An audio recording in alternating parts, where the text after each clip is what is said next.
Hi. Visual arts is a generalist course that students have to elect to do, so not everyone has to do visual arts. Basically, we're trying to explain the importance of visual arts in the world because it is a major section of the community. And generally we believe that people who understand visual arts have better lives. So once you get open to aesthetic things, you actually have a much better life than those people who don't have much of an aesthetic awareness. The preliminary course is based on two parts. It has making stuff and studying stuff. In the studying stuff, the Board of Studies has developed a whole lot of language that is specific just to the course, so students have to learn that. In making, students are just led through a lot of basic stuff just to give them some experience in both 2D and 3D media, so things that are sculptural things as well as things that are sort of flat and drawy and painting. HSC course starts to go a bit more in depth. Students are getting ready for the exam. The problem with our exam is really concise, so they've only got an hour and a half to get a whole lot of information down. The students are doing case studies to prepare for their essay, and in the first section of the exam the Board of Studies gives them 3 questions where they get images they've never seen before, and they've got to talk about them in relationship to the course, so that's quite tricky to master. In art making, they get to do a body of work, and the body of work is judged by people outside the school, so again that's quite tricky to get students to a really high level, especially when they're never going to meet their markers.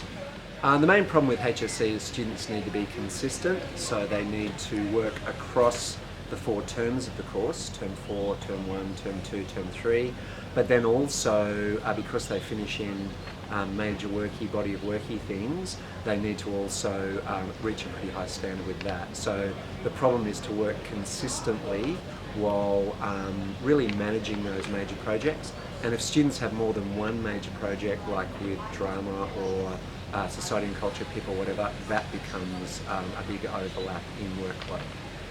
It does have a major project. The only difference is we don't. It's called the body of work because there isn't like this major work masterpiece focus anymore. So the Board of Studies is more in love with students following a process and working for 4 terms, and out of that they select their artworks to put in for HSC, and that's because after school lots of institutions got a bit tired of art kids rocking up to TAFE and uni with just one artwork that they've agonised over, rather than having like a body of work, having a number of things they've worked on. There is a course fee. We're part of a government school, so students who can't pay a fee are covered with that. The fee is really minimal because most students provide their own stuff, but we ask for $50 a year, both in Year 11 and Year 12, and from that students should pretty much see that those materials return to them. But most students who do really well like finance their own stuff. So if someone's doing photography, for instance, we can't hope to have 75 cameras that we can lend out to people. We expect people to sort of resource themselves a bit that way. And that's sort of sensible because the year after school, if they're going to continue, they need to have a little kit of stuff to work. This course is really useful in other courses. We find that students use their art stuff with advanced English when they're looking for related texts and things. It really suits design tech, drama, people who do costume design and things like that.